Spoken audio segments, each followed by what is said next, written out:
Yo, yo, yo, it is your boy, Nice versus Wild, and you're listening to another episode of Beer Wall Sessions. Thank you for tuning in. Oh man, I am energized for today's session. That's what I'm going to say. Last week, I ran the Great Ocean Road Ultra Marathon, and I recorded the Beer Wall session literally after the marathon. Drove for 2 hours home and then recorded it at like 10 a.m. at night. And I know that episode, I sounded super tired. But today, it's going to be different. It's going to be high energy, so you better be ready for it. If this is your first time listening, my name is Nigel Sashil. I am a full-time creative entrepreneur from South Auckland. I was born in a rural Fijian village called Lambasa, Bunileka, and my mission in life is to write a story that beats along to my heart. Now, can you believe it? That we've been doing these Beer Wall sessions consistently every single Monday for 12 months straight.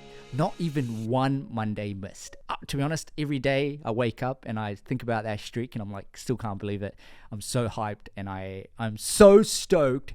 If you've been a day one listener and if you've been listening to Spotify or Apple Podcasts, because I know these Beer Wall sessions started off as audio only, but now we're doing visuals for YouTube. So big love if you've been listening to the audio since day one. And if you've just tuned in on YouTube or stumbled across this visual, I just want to say I really appreciate your ears.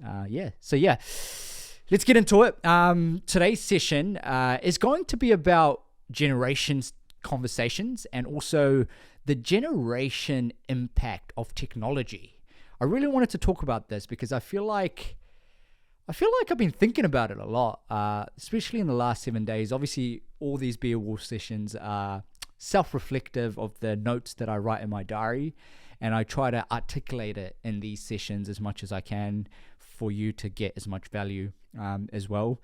But yeah, if you are a creative, a business owner, or a community leader, or even somebody that's trying to make impact in your organizations and your communities, I think you're going to get a lot of value from these sessions. If not, if you're just tuning in and you just want to learn something new and just hear me talk shit, then I appreciate your ears as well. But yeah, I've been thinking about this, right? Because I feel like the world is moving so quickly.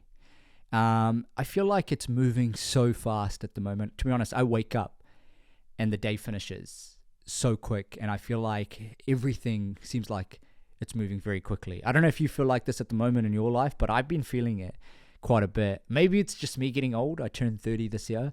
I don't know. Maybe it's that. Maybe it's not. But I don't know. I just feel like every single day that just keeps getting faster. I just don't know if the world's spinning faster or is it I'm just ultra enjoying what I'm doing so much that time just races by. I don't know what it is, but it feels like it's going faster and information is moving very, very quickly.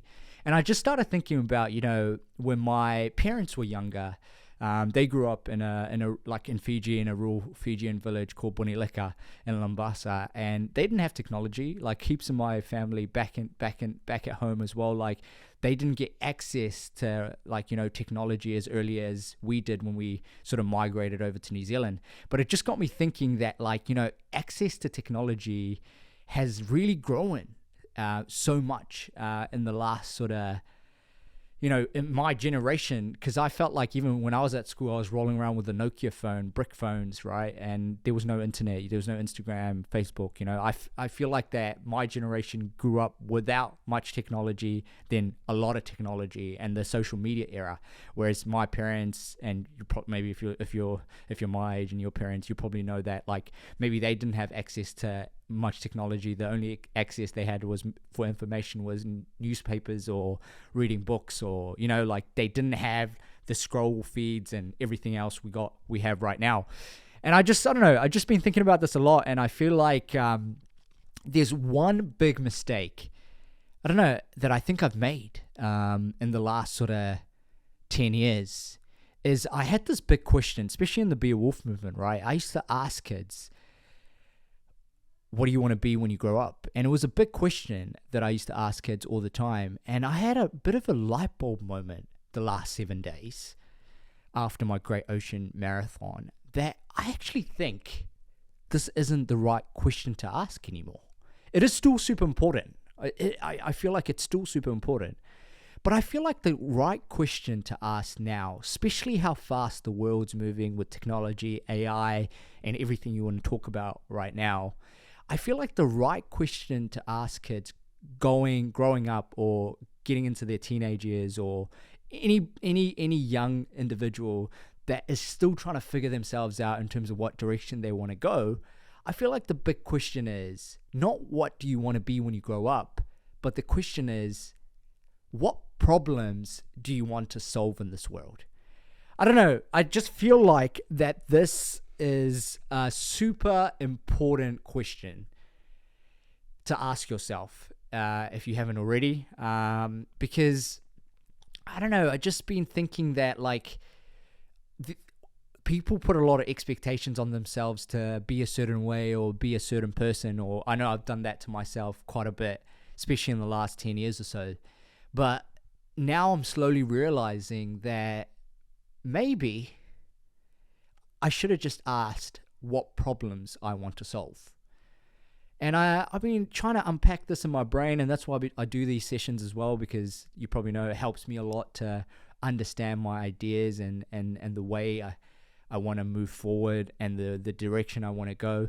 And I feel like if you're feeling like this and you don't know what to do, really ask yourself, hey, like, what's the problems you see in this world, or what's the problems that's hurting you, or what's the problems that you really, really love and want to solve?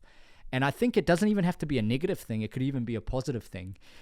Because if you are feeling like you don't know, really think about that as a whole. Like, I just been thinking about expectations that we put on ourselves, and sometimes it can fall apart and make us feel like there's a lot of pressure and a lot of stakes. But I think if we think about it like that and really ask, like, if you're a parent or a mum or like, you know, a father or guardian or whatever you want to call it, like somebody that looks after young people or has a lot of influence, or even a teacher, right? If you're a teacher, I think the big question to ask is, what problems do you want to solve? What problems do kids want to solve? And I don't know, just been thinking about this a lot. And I think getting to that answer is maybe hard, but I think I've kind of unlocked it. To get to the answer of figuring out what problems you want to solve, probably the biggest thing is understanding the values that you care about. And what I mean by this is the values that we pass on as parents or as teachers or as educators or as, you know, people that are trying to give and contribute to the world, is those values really play a big part. So the values you pass on to younger people, it can play a big impact in terms of understanding the problems they want to solve and the direction they want to go in life. So I feel like understanding that as a whole can make a really, really big difference for them to uncover, for you to uncover, even as a listener right now, in terms of the direction that you want to go. I've just been really trying to unpack this, and I feel like I'm almost there. And hopefully I can keep doing it and just keep understanding this, that I feel like it's starting to become about the problems that you want to solve rather than the person that you want to be. And I don't know, I feel like there's some magic in that. All right, so that was one thing I wrote in my diary. The second thing was, you know, after the Great Ocean Marathon, I realized a lot about preparation.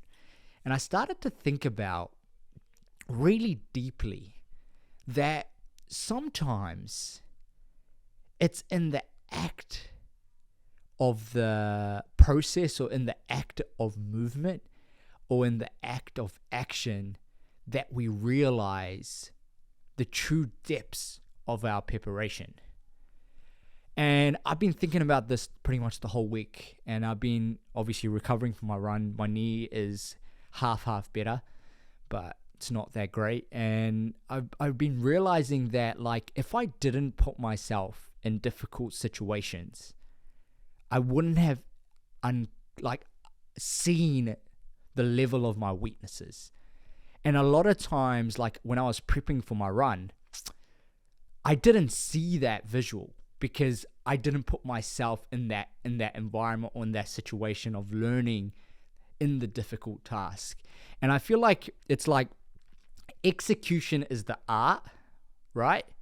Execution like me executing the run, or you executing your job, or you executing your task, that's the art, right? And sometimes the canvas reveals the art only when you're in doing the art. It's I don't know, it's a crazy analogy, but I've been thinking about this a lot, because when I was like prepping for my run, I felt confident, but it wasn't until I put myself in that difficult situation at K32 when my knees gave up, I realized the things that I didn't see. And I think that's powerful, because it's in the power of trying. I know I talk about that a lot, but it's not until you physically or mentally or spiritually inside that place of difficult situations of pain, that's when you really wake up. And that's when you really, sometimes you're blinded by even self-confidence or self-efficacy, because it's kind of like, it kind of humbles you. And I feel like it humbled me, especially when my knee kind of gave out at K32. I started to realize maybe my prep wasn't as good as I thought it was. But if I didn't try, I wouldn't have known my weakness. Oh man, okay, I need to work on my knees more, I need to work on my legs more, something like that. And I want you to think about this in your job, in your business, in your communities, in your circles. You as a leader, sometimes that stuff can happen. And I've been reflecting about that quite a bit. And you're probably like, okay, this does not make any sense. But honestly, just think about it as like sometimes the preparation gets unlocked in the process of trying, and I think there's power in that. But yeah, a couple of things I wrote in my diary this week. Hopefully that made sense. But man, like, I'm excited for the next sort of 3 weeks. It's going to be busy. 3-4 weeks. Obviously, I'm spending 1 week in Fiji. I'll fly out on Wednesday. Gonna go see my hometown, Lambasa. Should be good fun. Hopefully I can record some visuals and hopefully interview some people. Let's see how we go.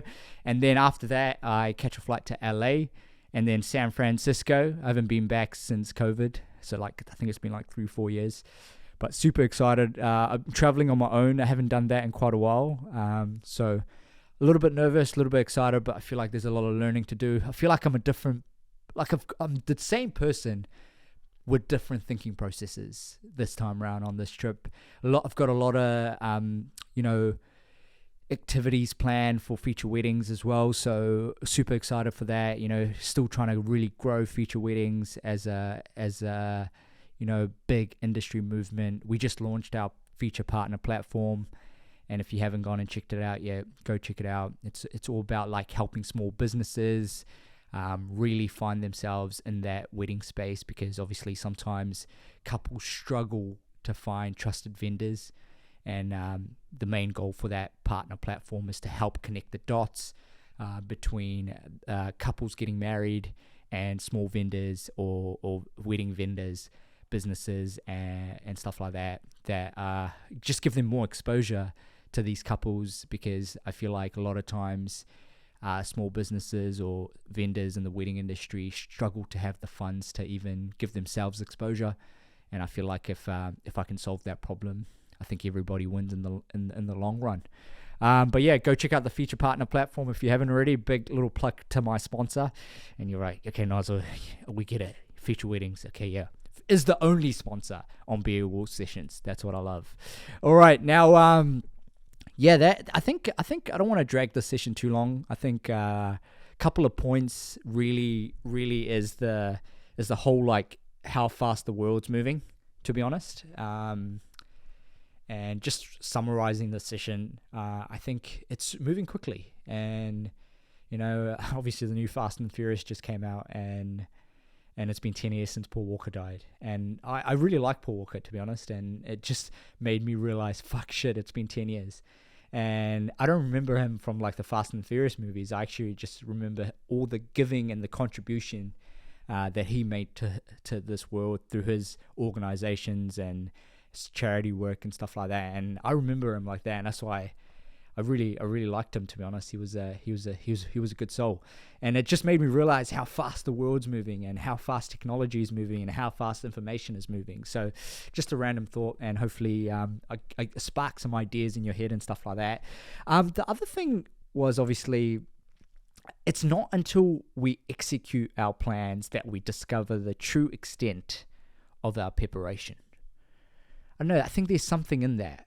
And it's in the art of execution we find the canvas to reveal the depth of our preparation. There's something in that. I don't know. I feel like there is. Preparation is tested and revealed through the art of execution. There's something about just doing it that makes a lot of sense. And I think I'm going to leave the session with that. So, super excited for the next 3 weeks. Let's see how this story unfolds. If you've been listening to every single episode, big love to you. Thank you for listening. If you're a day one listener on Spotify or Apple Podcasts, big love to you listening to the audio sessions. And if you like visuals, this session is also going to be out on YouTube. So yeah, that's me today. Another session done. And I will keep you updated on how this trip goes. If you like this episode, make sure you chuck us a review. Keep at it. Keep going after your dreams. Remember, the wolf is always in your heart, regardless. So no matter how good or bad the situation is right now, I need you to keep moving forward. The story, the last chapter, has not been written yet. So yeah, peace and love. Keep being you. Keep being a wolf. Keep being a wolf. Let's go. I pretty much just stuffed up my outro there. But yo, gotta keep rolling with it. Let's go.